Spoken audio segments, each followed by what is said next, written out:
anxiety, distress, that's the way that I get things done. From now to depression, gonna sleep too long, and I hang around like a bomb. I think I'm going nowhere, and that makes me nervous. Everybody's at the game, but I feel alright. Everybody's at the game, but I feel alright. Everybody's at the game, but I feel alright. Everybody's thinking about me, but I feel alright. Everybody's at the game, but I feel alright. Friends and lovers, can you hear it in the air? The sound, the sweet sound, the sound of Electronic Arts pulling multiple thorns out of its arse. And you can't say, I didn't warn you. I tried to warn you. I told you where things were headed. I said what would happen if you indulged your excesses, if you pushed too hard, if you pissed off enough people, and you have only yourselves to blame. So, let's have a look at today's episode, which is all about how Battlefront II fucked things up for the game industry. But bear in mind, this is not a victory, this is not a win. This is just seeing some companies being very uncomfortable.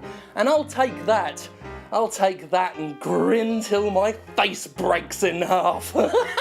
Electronic Arts. Oh, Electronic Arts. Well, well, well. Looks like you fucked up, didn't you?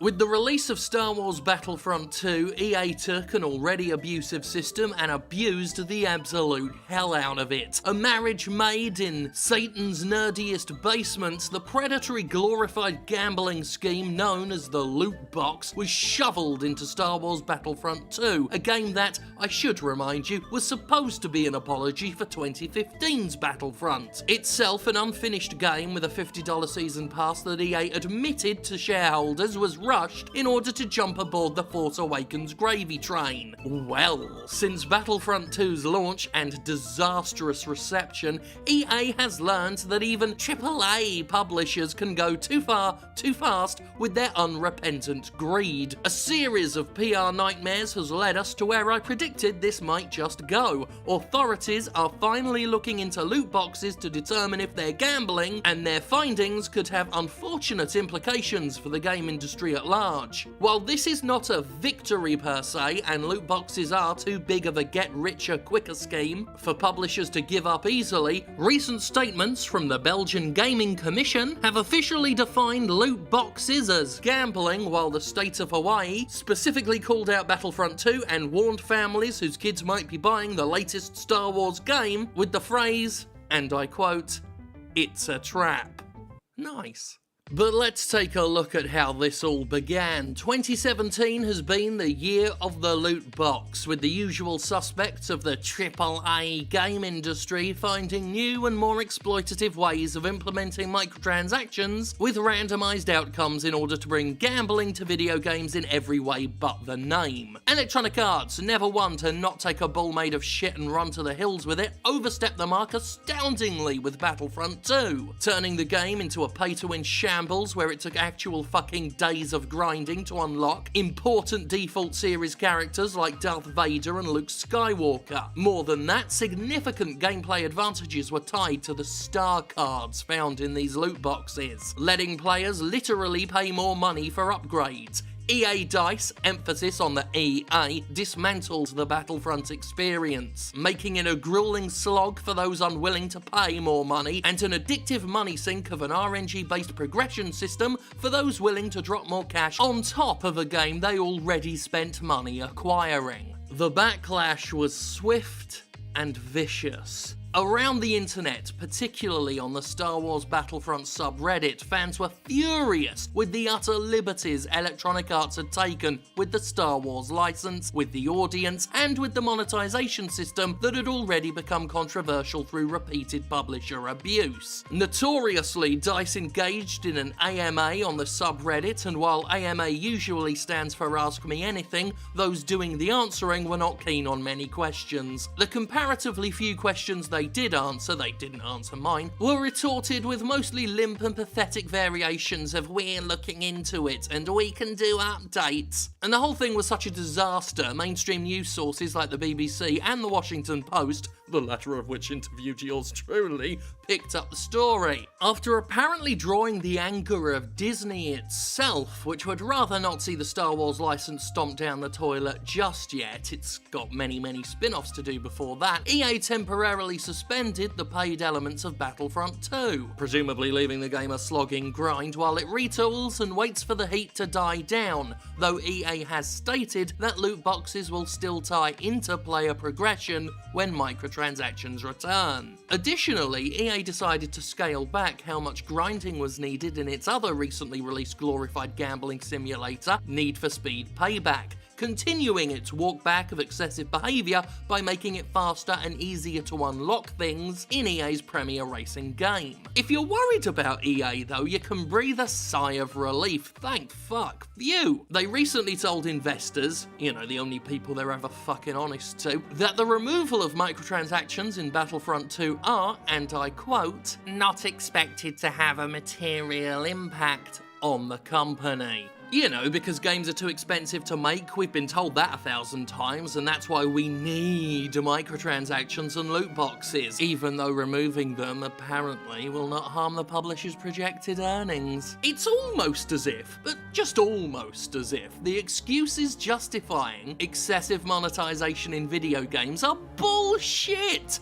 and that it's all about limitless profit. Yeah, expect me to remember EA's little reassurance to its investors for a long time to come. We'll be bringing that one up again in future, believe me. But back to the present day, while EA was busy trying to look like it gave a shit about real people and not just its shareholders, the sheer scale of the Battlefront 2 backlash had already drawn the sort of attention the game industry doesn't like. The sort of attention that caused its trade association and lobbyist, the ECA, to found the ESRB. Regulators and authorities are upturning the stones of the AAA industry and poking at the slimy worms wriggling underneath. Their findings are, well, vindicating on a personal level, though be warned that the loot box controversy, despite recent events, is far from over. First, Belgium. The Belgian Gaming Commission was among the first to take the loot box controversy seriously, and began looking into AAA gaming's latest machination with interest. There's been some mistranslation with this. Some people have thought that the Gaming Commission have outright said that it is gambling.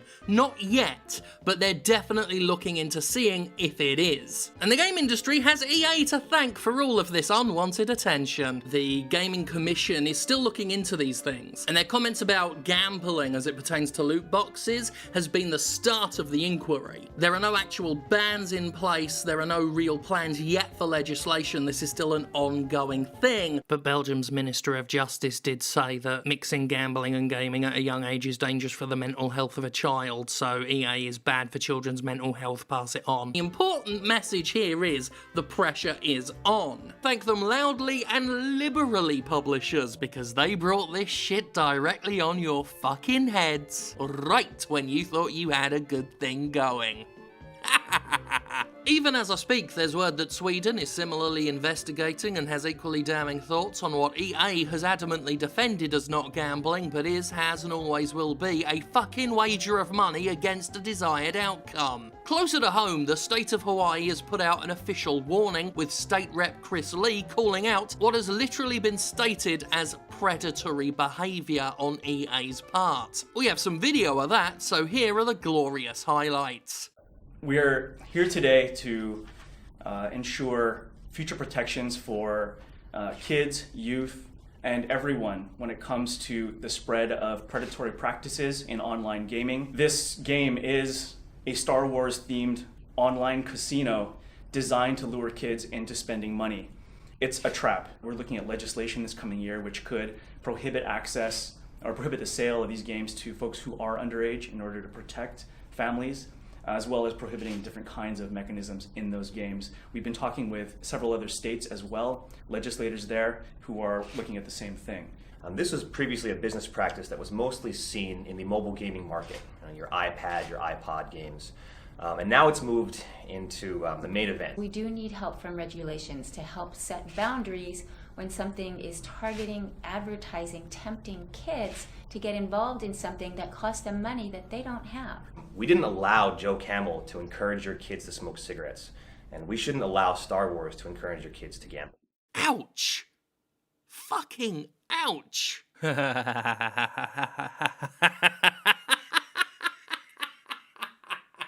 But it's true. Oh, how it's bloody true. I've already said multiple times it would take one company pushing too hard at the wrong time to start risking legislation that could impact the entire underhanded cottage industry of loot boxes. And this couldn't have happened to a more deserving company outside of Activision Blizzard, a company that's been slowly building toward its dream of a gamble-based Star Wars for years, laying the groundwork steadily with the FIFA series. Oh yeah, I didn't forget about FIFA, before finally riding the mainstream influx of loot boxes to make Battlefront 2 one of the most insulting, exploitative, and disgusting games released in the AAA sphere. This is, of course, just the beginning. The mainstream game industry has powerful political lobbying pull like any major industry and will undoubtedly be on hand to quote-unquote help politicians understand RNG-based monetization. And even if regulation ever manifested, it would take time, and EA appears fully committed to using whatever time it has to normalize the idea of loot boxes tied into player progression that offer pay-to-win advantages in competitive AAA games. But the loot box stigma is fantastic to see regardless, and whether or not there is any regulation, watching publishers caught on the back foot is fucking delicious. More than that, loot boxes are swiftly becoming the corn syrup of the game industry.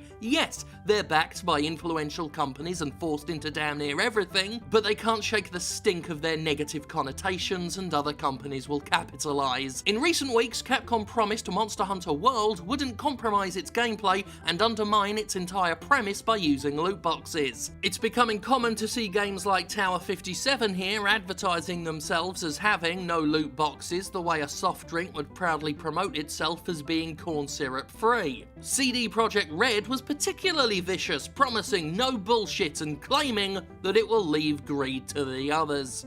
So it is that thanks to EA, loot boxes are now stigmatized and publishers are going to be walking on eggshells for a bit as they try and keep this gravy train going without repeating Battlefront 2's mistakes, chiefly the mistake of getting fucking caught. Somewhere a shady orc merchant is wiping his brow and thanking Sauron he never got in trouble, but going forward, the future of the loot box is a difficult one. Yes, I expect these slimy and rapacious little loot boxes to stick around for a while, but thanks to EA, their world got just that little bit more hostile. Silly EA probably should have watched Battlefront 2's source material more closely. Any Star Wars fan could tell you what happens when you think you have unlimited power and kick the dog one too many times. You get thrown down a big shaft with all your electric coming out your hands, you dickheads. Bloody hell, I just finished doing this episode and it turns out Australia's getting in on it as well. Australian authorities are looking into this.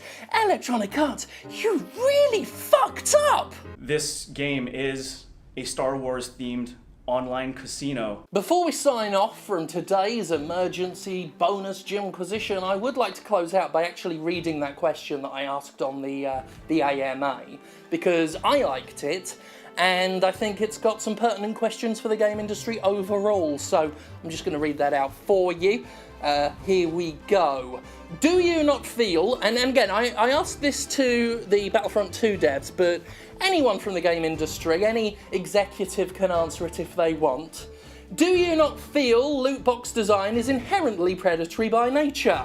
They exploit addiction and encourage at least the simulated feel of gambling despite the lack of legal definition. Is this not a concern for the industry going forward? Question 2. What exactly prompted you to take Battlefront 2 on a path that was inevitably going to be slammed as a pay-to-win experience? Did you not feel it was particularly insulting to try and make so much money from this game after the first Battlefront was admittedly rushed and incomplete? And the final and third question, and this one I think is really pertinent to an industry overall, you can certainly try and answer the last question. Here we go. They say games are too expensive to make, and that's why they need season passes, DLC, deluxe editions, microtransactions and loot boxes, to say nothing of merchandise, tax breaks and sponsorship deals. Can you honestly tell me a Star Wars game was too expensive to make? Really? That you couldn't have made a Star Wars game, as in a game about Star Wars, and that it would not conceivably sell enough to make its money back without all these additional monetization strategies? Should you be in this business if you cannot affordably conduct business? Answer that one and stay fashionable. Thank God for me.